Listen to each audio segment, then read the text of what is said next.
अस्सलाम वालेकुम first year, welcome back to your online class. I hope आप सब खैरियत से होंगे। बेटा, आप लोगों ने प्रीवियस लेक्चर के अंदर एक्सेसरी डाइजेस्टिव ऑर्गन्स पढ़े हैं, जिसमें आपने लिवर, गॉल ब्लैडर और पेंक्रियाज के बारे में पढ़ा है। आज हमने ये देखना है कि ये जो तीनों आपके एक्सेसरी ऑर्गन्स हैं, इनकी सिक्रीशंस को हार्मोन की मदद से कैसे कंट्रोल किया जाता है। तो चलें स्टार्ट करते हैं आज का लेक्चर। सबसे पहले क्या कहते हैं, पहला पॉइंट क्या है, we have studied the regulation of gastric secretions through the nervous system and hormones. पहले पॉइंट के अंदर क्या कहते हैं बच्चे, गैस्ट्रिक सिक्रीशंस क्या होती हैं, ऐसी सिक्रीशंस जो कि स्टमक के अंदर से रिलीज हो रही होती हैं। तो क्या कहते हैं कि जो स्टमक की सिक्रीशंस थी उनको नर्वस सिस्टम और हार्मोन्स जो हैं वो कंट्रोल कर रहे थे। फिर सेकेंड पॉइंट में क्या कहते हैं, the release of secretions from pancreas and liver is also controlled by hormone. इसके अलावा जो आपकी बॉडी के अंदर एक्सेसरी ऑर्गन जिसमें पेंक्रियाज आ जाता है और लिवर आ जाता है, इनको भी हार्मोन की मदद से जो है वो कंट्रोल किया जाता है कि इसमें से कौन कौन सी चीज़ें जो है वो सिक्रीट होनी है, या इनके जो एंजाइम हैं उनको कंट्रोल कौन से हार्मोन्स कर रहे होते हैं। थर्ड पॉइंट के अंदर क्या कहते हैं, when chyme enter duodenum from the stomach its acidity stimulate the duodenum wall to release a hormone secretin. बच्चे, सबसे पहले आप जो है ये डायग्राम देखें। बच्चे, इस डायग्राम में आप लोगों को ये सारी स्ट्रक्चर बताई हुई है, जिसमें ये लिवर है, ठीक है। ये वैसे आप लोगों को इस चैप्टर के अंदर ये डायग्राम बार बार देखने में जो है वो आई होगी आपके सामने। ये आपके पास लिवर है, ये स्टमक है जे शेप, और इसके अलावा ये गॉल ब्लैडर है, ये पेंक्रियाज है, ठीक है। क्या कहते हैं, आप लोगों को पता है कि लिवर के अंदर जो है वो बाइल प्रोड्यूस होता है और गॉल ब्लैडर के अंदर जाके स्टोर हो जाता है। इसके अलावा पेंक्रियाज जो आपके पास मौजूद है, उस पेंक्रियाज से भी जो है डिफरेंट किस्म की सिक्रीशंस होती हैं, ठीक है। तो चलें वन बाय वन देखते हैं कि इसमें से कौन सी सिक्रीशंस हो रही हैं और किस तरीके से जो है इसको कंट्रोल किया जा रहा है। सबसे पहले देखें, पहला पॉइंट जो है इसमें सिक्रीशन के बारे में, यानी जो थर्ड पॉइंट है इसमें क्या कहते हैं, when chyme enter the duodenum. बच्चे, काइम क्या होता है कि जब बोलस स्टमक के अंदर पहुंच चुका था और उसके अंदर स्टमक के जितने भी एंजाइम हैं वो जब मिक्स हो जाते हैं तो वो एक जो है गाढ़ा सा लिक्विड बनाता है, जिसको क्या कहते थे, काइम। और वो जब इंटर होता है किसके अंदर, ड्यूडिनम के अंदर। बच्चे, ड्यूडिनम क्या है आपको पता है, जो आपकी स्मॉल इंटेस्टाइन है उसका जो फर्स्ट पार्ट है उसको क्या कहते हैं, ड्यूडिनम। तो तब क्या कहते हैं, उसकी एसिडिटी की वजह से आप लोगों ने क्या पढ़ा है स्टमक के अंदर, इसमें आप लोगों ने बच्चे पढ़ा है कि स्टमक के अंदर एक जो है वो एसिड रिलीज़ होता है, जिसको क्या कहते हैं, HCl, ठीक है। ये HCl जो है जब यानी कायम के अंदर ऐड हो चुका है और ये यहाँ से कायम मूव करके कहाँ पे आएगा, ड्यूडिनम के अंदर आएगा, तो तब क्या होगा, इस एसिडिटी की वजह से यानी इस HCl की वजह से वो कायम जो है क्या होगा, एसिडिक होगा। और जब वो ड्यूडिनम के अंदर आएगा तो तब क्या होगा, ड्यूडिनम की जो वॉल्स हैं, ये वॉल्स जो हैं एक एंजाइम हार्मोन सिक्रीट करेंगे, जिसको क्या कहते हैं, सिक्रीटिन हार्मोन, ठीक है। तो इस पॉइंट में यही बात बता रहे हैं, क्या कहते हैं, when a chyme enter duodenum, जैसे ही काइम इंटर होगा ड्यूडिनम यानी स्मॉल इंटेस्टाइन के फर्स्ट पार्ट के अंदर, वहाँ से क्या होगा, स्टमक की अंदर से आने वाले काइम की एसिडिटी की वजह से ड्यूडिनम की जो वॉल्स हैं वो हार्मोन रिलीज़ करेंगे, जिसको क्या कहते हैं, सिक्रीटिन। यानी अभी हमने क्या पढ़ा है कि सिक्रीटिन किस वजह से रिलीज़ हो रहा है, काइम की एसिडिटी की वजह से। नेक्स्ट फोर्थ पॉइंट क्या कहते हैं, similarly a partially digested protein and fats present in a chyme stimulate the duodenal wall to secrete another hormone cholecystokinin. यहाँ पे बच्चे एक दूसरे एंजाइम हार्मोन की बात कर रहे हैं। क्या कहते हैं कि यहाँ से जो कायम यहाँ से मूव करके आ रहा है, उस कायम के अंदर जाहिर है कुछ प्रोटीन्स भी होंगी और फैट्स भी होंगे। वो प्रोटीन और फैट जब कायम के साथ मिल के यहाँ पे ड्यूडिनम के अंदर आते हैं, तो ड्यूडिनम की वॉल पहले हमने क्या कहा, स्क्रीटिन रिलीज़ करी है, किस वजह से, उसकी एसिडिटी की वजह से। अब प्रोटीन जो है, प्रोटीन प्लस जो है फैट्स, इनके अनडाइजेस्टेड होने की वजह से या पार्शली डाइजेस्टेड होने की वजह से एक इसकी वॉल स्टिमुलेट होती हैं ड्यूडिनम की, और वो एक और एंजाइम सिक्रीट करती हैं, जिसको हमने क्या कहा है, कोलिसाइटोकिनाइन, ठीक है। अब यहाँ पे देखें, यहाँ पे हमने क्या कहा के कायम की एसिडिटी की वजह से स्क्रीटन रिलीज़ हुआ है, और प्रोटीन और फैट्स के जो है पार्शली डाइजेस्ट होने की वजह से दूसरा हार्मोन कोलिसाइटोकिनाइन जो है वो रिलीज़ हुआ है। बच्चे इसकी शॉर्ट फॉर्म भी दी हुई है, आपने इसकी शॉर्ट फॉर्म भी कर लेनी है। अब क्या होगा, ये दोनों एंजाइम यहाँ पे रिलीज़ हो रहे हैं, ये आपके पास ड्यूडेनम है। यहाँ पे जब ये दोनों एंजाइम रिलीज़ होंगे, यहाँ से ये रीअब्जॉर्ब होंगे ब्लड के अंदर, ठीक है। ये आपको यहाँ पे ब्लड कैपिलरी दिखाई हुई है रेड में। ये यहाँ से हार्मोन अब्जॉर्ब हो गए ब्लड कैपिलरी के अंदर। ब्लड कैपिलरी ब्लड के थ्रू इन हार्मोन्स को लेके जाएगी कहाँ पे, पेंक्रियाज के पास, और इसके अलावा जो है गॉल ब्लैडर के पास। आपको पता है गॉल ब्लैडर के अंदर बाइल स्टोर होता है, तो गॉल ब्लैडर क्या करना शुरू कर देगा, बाइल को रिलीज करना शुरू कर देगा इसी ये जो दो हार्मोन है इनकी वजह से, और पेंक्रियाज जो है वो पेंक्रियाटिक जूस को रिलीज करना शुरू कर देगा इन्हीं दो हार्मोन्स की वजह से। तो यहाँ पे हार्मोन कैसे कंट्रोल करें कि दो हार्मोन, एक स्क्रीटिन और कोलिसाइटोकिनाइन, ये दोनों हार्मोन गॉल ब्लैडर और पेंक्रियाज की स्क्रीशन को कंट्रोल करें। अब नेक्स्ट पॉइंट में क्या कहते हैं, similarly a partially digested protein and fats present in a chyme stimulate the duodenal wall to secrete another hormone cholecystokinin. इसके बारे में मैं आपको बता चुकी हूँ। नेक्स्ट फिफ्थ पॉइंट में क्या कहते हैं, both these hormone stimulate pancreas to release a pancreatic juice. ये दोनों हार्मोन जो हैं वो क्या करते हैं, पेंक्रियाज से पेंक्रियाटिक जूस को और गाल ब्लैडर से जो कि वहाँ पे स्टोर होता है बाइल, उसको रिलीज़ कराते हैं। और फिर जब ये दोनों जो है रिलीज़ होकर ड्यूडिनम के अंदर आ जाएंगे तो फिर वहाँ पे अपना रोल जो है वो प्ले करना शुरू कर देंगे।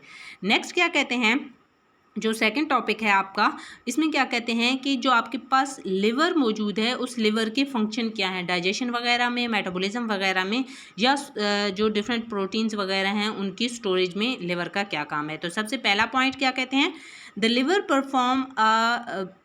Liver perform many important function specially in storing nutrients and regulating metabolism.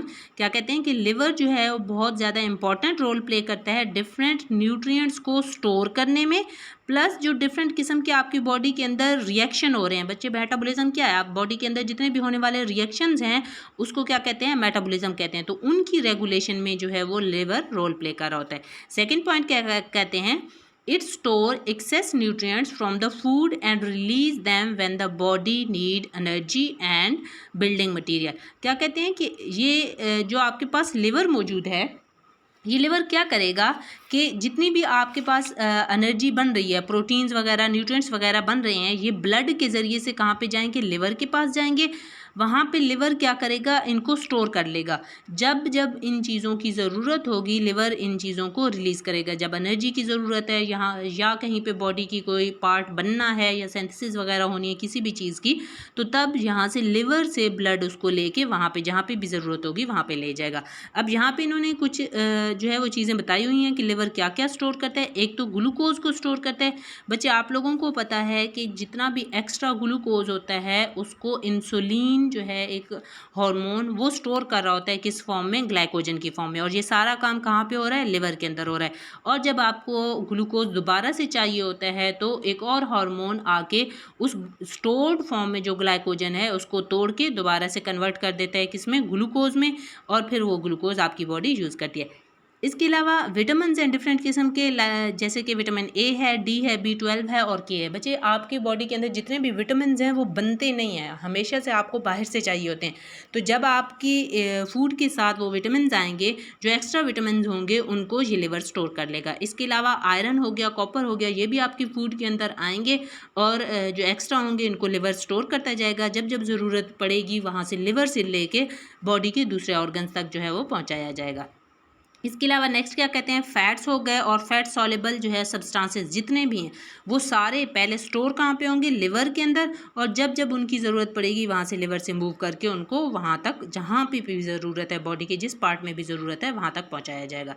Next क्या कहते हैं, fourth point, it also play a central role in metabolism. क्या कहते हैं, इसके अलावा मेटाबॉलिज्म में भी बहुत ज़्यादा इंपॉर्टेंट रोल है। जैसे मैंने अभी आपको बताया मेटाबॉलिज्म क्या है, बॉडी के अंदर जितने भी होने वाले रिएक्शंस हैं उनको क्या कहते हैं, मेटाबॉलिज्म। तो मेटाबॉलिज्म के अंदर भी इसका इंपॉर्टेंट रोल है। चाहे मेटाबॉलिज्म की जो भी टाइप है, चाहे वो कैटाबॉलिज्म है यानी किसी चीज़ को तोड़ना है, या चाहे वो एनाबॉलिज्म है किसी भी चीज़ को जोड़ना है, यानी छोटी चीज़ें मिलकर अगर बड़ी चीज़ें बना रही हैं तो उसको क्या कहते हैं, एनाबॉलिज्म।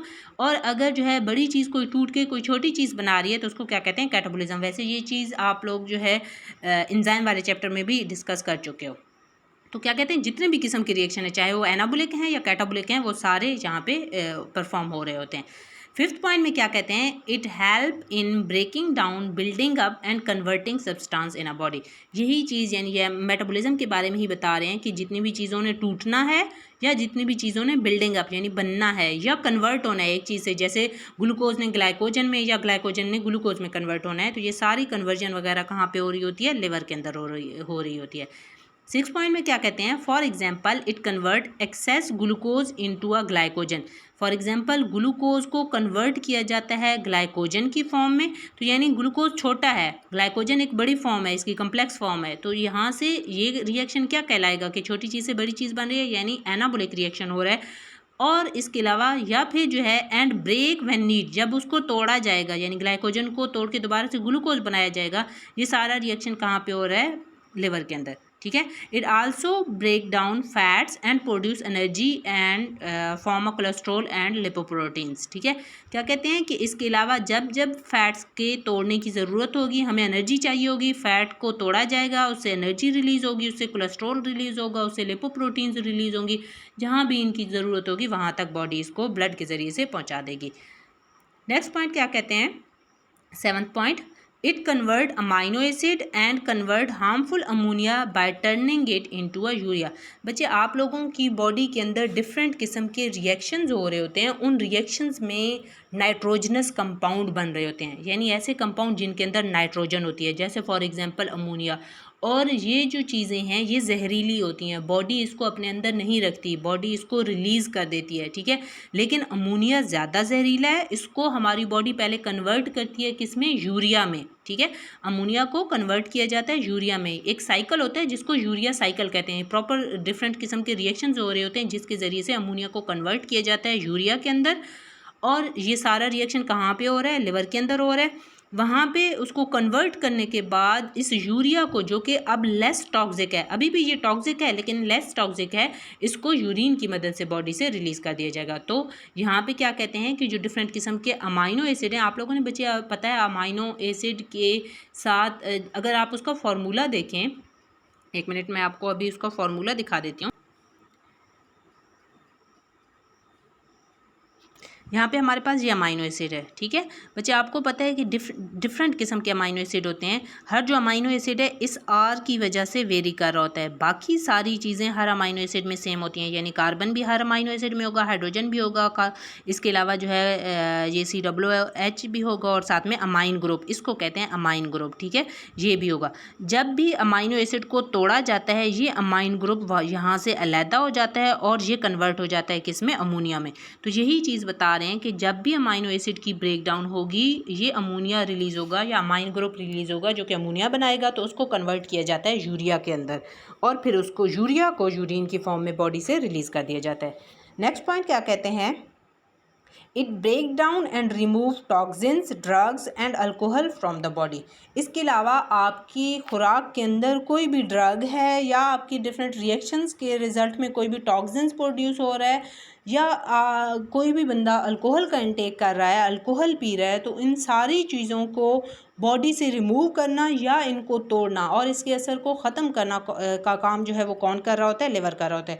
बच्चे आप लोगों ने सुना होगा कि जो भी लोग अल्कोहल इंटेक करते हैं उनका सबसे ज़्यादा इफ़ेक्ट जो है पहले लिवर पे होता है, क्योंकि लिवर ने क्या करना है, उसको ब्रेक डाउन करना है। तो अगर अल्कोहल बहुत ज़्यादा इंटेक कर लिया जाए तो लिवर जो है अपना काम करना छोड़ देता है। ठीक है, लास्ट पॉइंट देखें, it the liver also help in break down and regulating the hormones. इसके अलावा डिफरेंट किस्म के हार्मोन्स हैं, उनका जिक्र यहाँ पे नहीं किया हुआ आपकी बुक के अंदर, तो आप लोग भी ना करें। सिर्फ आप ये बात याद रख लें कि डिफरेंट किस्म के हार्मोन्स हैं जिनकी रेगुलेशन और उनकी ब्रेक डाउन भी जो है वो लिवर कर रहा होता है। बच्चे इसमें आप लोगों का जो है वो क्वेश्चन लॉन्ग क्वेश्चन के तौर पे भी वैसे ही आ सकता है, लेकिन इसमें से शॉर्ट क्वेश्चन भी बन सकते हैं कि आपसे पूछा जा सकता है कि मेटाबॉलिक रोल जो है वो लिवर का बताएं या लिवर कैसे किन चीज़ों को स्टोर कर रहा होता है वो बताएं। इसके अलावा ये जो डायग्राम है आपने इस डायग्राम की भी प्रैक्टिस अच्छे से करनी है बच्चे। आपके टॉपिक के अंदर जितनी भी डायग्राम्स आती हैं आपने हर डायग्राम को 2 या 3 बार ड्रा करना होता है ताकि आपको अच्छे से जो है उसकी प्रैक्टिस हो जाए। इसके अलावा ये जो क्वेश्चन है कि पेंक्रियाज और लिवर की सिक्रीशन को कौन से हार्मोन कंट्रोल कर रहे होते हैं या कैसे जो है उनकी सिक्रीशन को कंट्रोल किया जा रहा होता है, या इन हार्मोन्स का नाम लिख के वो पूछ सकते हैं कि स्क्रीटन का क्या रोल है या कोलिसाइटोकिनाइन का क्या रोल है। तो ये टॉपिक आप लोगों ने अच्छे से करना है। इसमें जितने भी पॉसिबल शॉर्ट क्वेश्चन है वो या लॉन्ग क्वेश्चन जो भी बनते हैं वो आपने अच्छे से करना है। अगर कोई भी चीज़ समझ नहीं है आप कमेंट सेक्शन के अंदर या फिर जो है इनबॉक्स करके मुझसे पूछ लीजिएगा, ठीक है। इंशाल्लाह नेक्स्ट जो हमारा लेक्चर होगा उसमें हम नेक्स्ट चैप्टर स्टार्ट करेंगे। ओके, अल्लाह हाफिज़।